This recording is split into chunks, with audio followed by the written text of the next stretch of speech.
Labing una nga tourist rest area gagipunduhan sa Kapitolyo og 9 milyones ka pesos. Gibuksan na gyud sa lungsod sa Pinamungahan. Kompletong detalye sa report niya kanato ni Idol Chixie. RMN Report!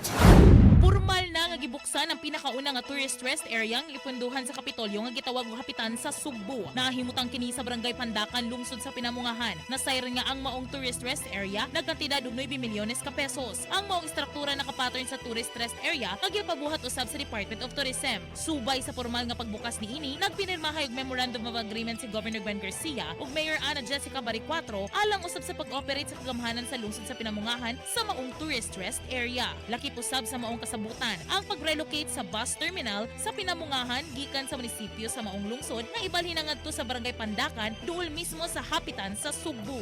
Din mao na magsilbi nga bagong stopover sa mga bus, vehires ug mga pribado ug pampubliko nga sakyanan.